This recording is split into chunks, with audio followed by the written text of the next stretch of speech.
I think this contest is going to be a great experience for the kids.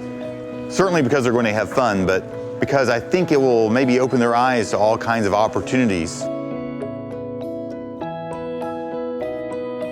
It takes the spark to interest somebody, especially at that age, into a field.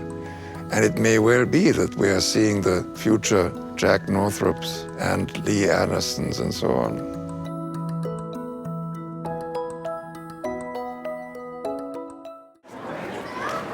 How's everyone doing? You ready to start this? Pilots, are you ready? Ready, set, fly. Oh, that's a close competition.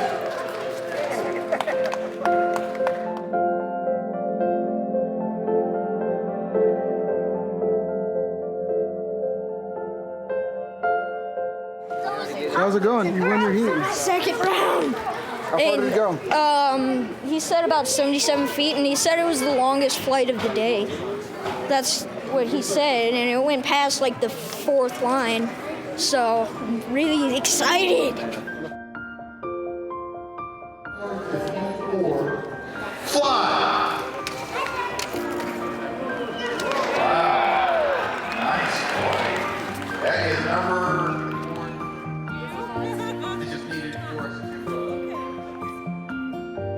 Okay, heat 11.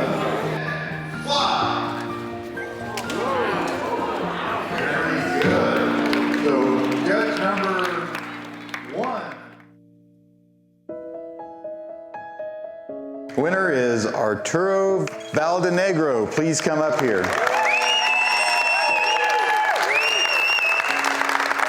Great job.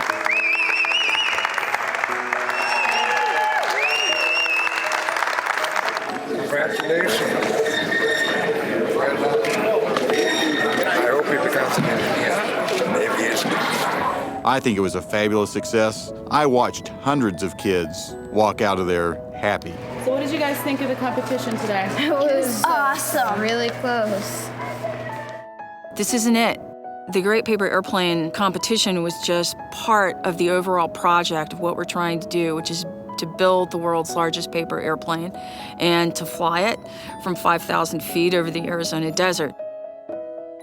Having seen enthusiastic children fly paper planes which they folded together, when I see that this giant, over 40-foot paper plane will actually fly, I will have a sense of triumph that this crazy idea was a good idea.